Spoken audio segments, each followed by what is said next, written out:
Welcome to another episode of ILTACON TV, live from Orlando, Florida. My name is Beth Ann Stubbe, and today I am joined by Chuck, one of our coolest guys ever at Everlaw, because they do our survey with us, they work with ACIDs with us, and frankly, they are one of the best survey partners I've ever worked with because they look at the depth of the data. Chuck, welcome. Thanks, Beth Ann. Thanks for setting all this up. Absolutely. Thank you for hosting yet another fabulous ILTA, and Everlaw is very happy to be an ILTA Max sponsor again. We're glad you're here. So let's just hop straight in and talk about the booth. How is the foot traffic this year? So this year we had a lot of traffic at the booth. We didn't bring as big an installation as we usually do, but it seemed to serve us well, and we were busy nonstop from the hour that the booth opened right up until noon today. I heard that there was so much traffic at noon, you guys didn't want to close. So, well, that depends on who you talk to and how tired on their feet they might have been. Okay, that's very fair. I fully get that. It's a long week, but I think it's an incredibly educationally fulfilling week. And one of the best things about education, from my perspective, is getting our surveys out to our members. So let's first touch on the survey. We released a survey just a little while ago. It was in everyone's bag when you picked up your bag at registration. Can you tell me about how the survey came to play? So we've been conducting a survey in conjunction with ILTA and also associated with ACIDs for the last several years. We're looking to baseline certain kinds of activity in the legal market and in the e-discovery market specifically. So we ask some of the same questions in exactly the same way year after year so that we get some baseline statistics. And then we want to focus on some of the new trends in the industry, so we ask new questions as well. And we were very pleased with the survey result. We were very pleased with the volume of response and the distribution of response among job titles as well as among legal enterprises.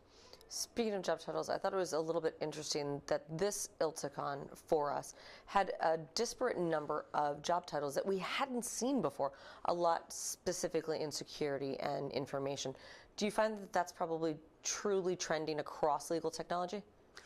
I see the cybersecurity silo growing, certainly because of what we're seeing in society in general. That corporations, legal enterprises are constantly under attack.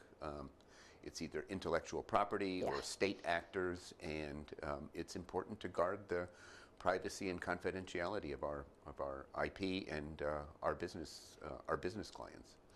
On the the aspect of additional job titles, I've seen new roles in legal ops. So we're seeing new roles being minted and invented and named, and people with new roles in, particularly in the corporate law departments, who are responsible for managing multiple functions that were previously left primarily just to legal practitioners in the past.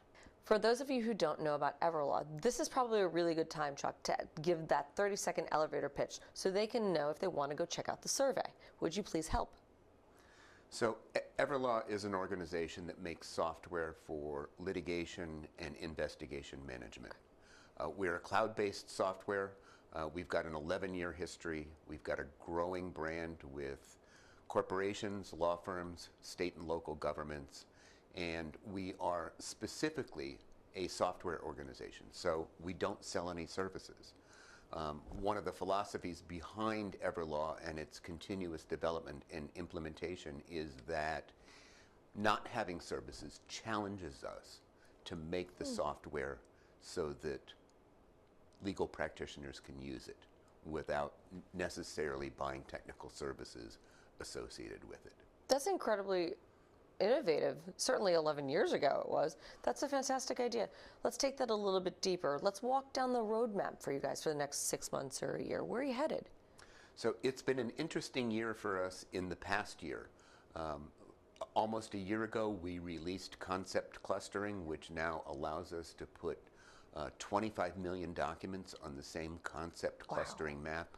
We've recently released Communication Visualizer, which allows us to look at who's communicating to whom, and what volume, and in what direction, and to put all of that information on a timeline.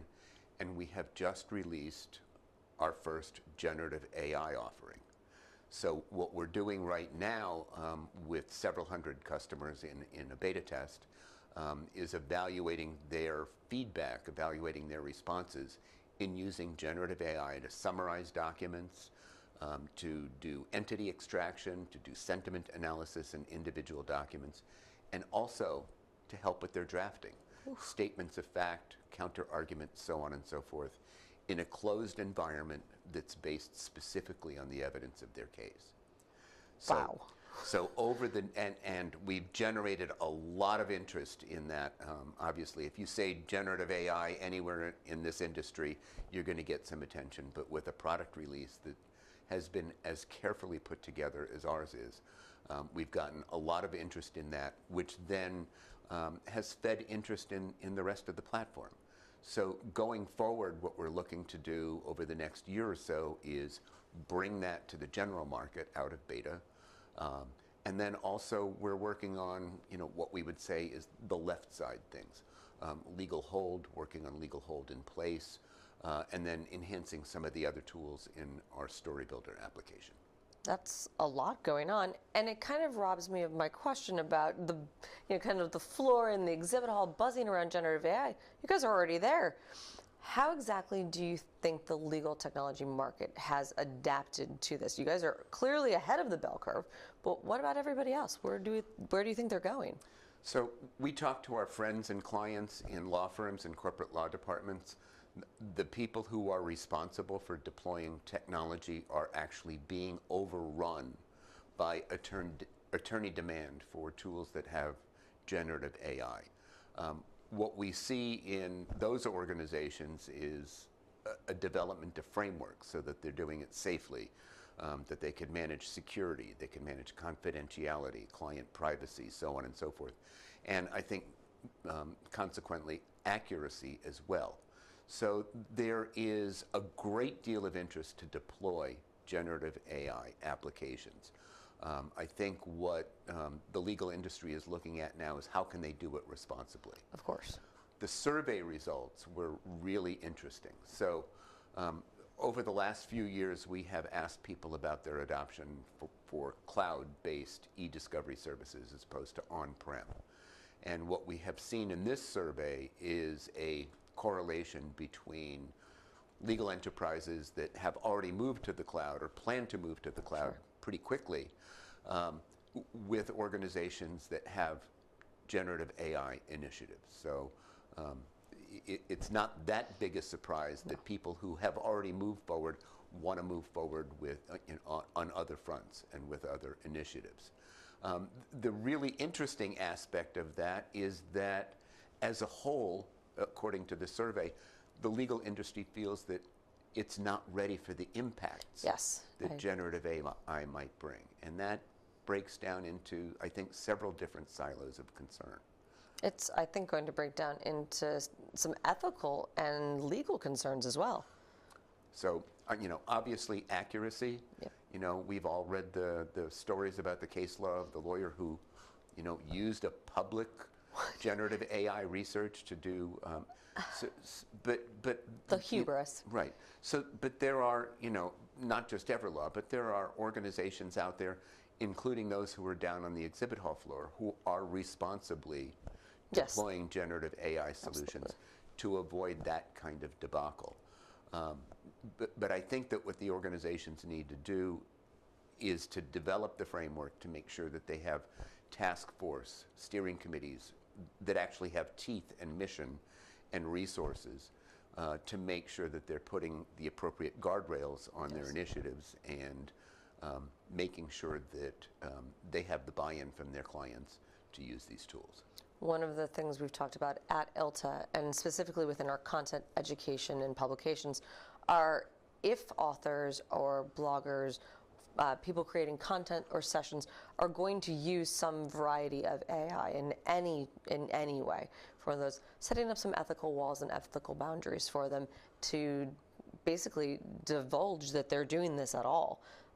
It's an interesting time to be in content because I think I've had to operate and update my copyright agreements several times, and our author notices saying, are you using a tool? And the disclosures have been interesting. There have been a few people who didn't want to disclose. We've decided not to move forward with our content. Do you think that we're making the right choice? Well, I think it's important to get those disclosures, and I think it's important affirmatively to ask your constituents or your customers, are they willing Yes. to use these tools? We've already seen some state and federal court local rules, some guidelines come out that judges are requiring counsel to disclose whether they have used any of the tools in their court submissions, and then also further to indicate how have they actually checked the results. But I think that we see, in the ABA model rules, the ethics model rules, and the rules across more than 40 states, that there is that element of transparency to the clients, the duty to supervise, the duties to maintain confidentiality, that I think that lawyers in general, if they are bringing their clients' information into these tools and using it on behalf of those clients, that they need to make those disclosures. I do think it falls a little bit in the ABA Rule 1.1 where we talk about technical competency. I think that this is going to be certainly a part of it and certainly a part of the conversation. Law librarians are going to have to educate and teach and train students so much more in ways that they probably weren't prepared for in their own educations. How do you think that organizations like Everlaw can participate in this training? So Everlaw is actually releasing an ethics in generative AI CLE on August 29th. I'm not exactly sure when this will be released, and that will be for CLE credit, but it will also be available on demand. Perfect. Mondi Liu, who is one of our senior product leads, who was instrumental in developing our offering, she and I had put this program together, and we already have 850 subscribers for this particular program. So there's a huge amount of interest in terms of doing it. When we're talking about technical competence on behalf of the lawyers, we have had this challenge before. Absolutely. For the law librarians, we've gone from law books to online. We've gone from the Shepard's updated citations to automatic citations. We've got multiple services that are capable of doing it. We are just adding one more dimension to that. Obviously, the technology will adapt, and we have the benefit of the fact that case law it's a relatively controlled vocabulary. So we could build the guardrails to make sure that legal research goes out the door in good condition and that it's done efficiently, and that lawyers who are challenged to write that research aren't stuck just staring at a blank page. They could use generative AI to give them a jump start. I have a couple of law librarians that might differ slightly with you, but then again, I've never met a law librarian that wouldn't argue something. So, Beth Ann, one of the interesting parts of the survey where we had this big spike in respondents saying that the legal community is not ready for the impacts of generative AI, one of the impacts was not the economic models. No one in any of the silos thought that their jobs were going to be threatened by the advent of this text-generating robot.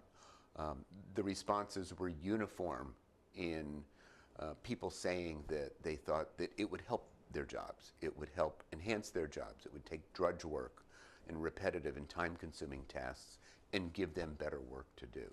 So I saw that as being a bright light in the survey in an industry where all of us are fond of saying that lawyers don't like to adopt new technology. Well, here we have one that they're clamoring to adopt, and for good reasons. And it's important that those of us who are doing technology, that we stay ahead of the curve. What's next for Everlaw, and what's next for the survey? What do you think we should add for the next iteration? So what we hear from our corporate clients, they're all being asked to do more with less. Certainly. Some of that has to do with, just the state of the economy or concerns about the economy, but some of it just has to do with how law departments are profiled within big corporations, and particularly how disputes are resolved.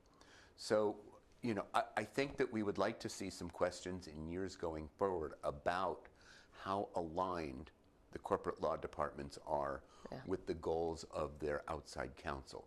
And in particular, I think how outside counsel adjusts to those needs for corporate clients to deliver results within predictable budgets, and to obviously take advantage of the technology tools that are out there. Of course.